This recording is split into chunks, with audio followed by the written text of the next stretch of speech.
নদীতে ইলিশ মাছ ধরা দেখার জন্য এসেছি। মেঘনা নদীতে ভালো ইলিশ মাছ পাওয়া যাচ্ছে।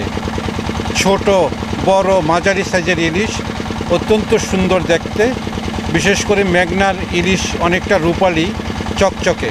এই নদীতে বিভিন্ন জেলেরা বিভিন্ন রকম মাছ ধরে থাকে।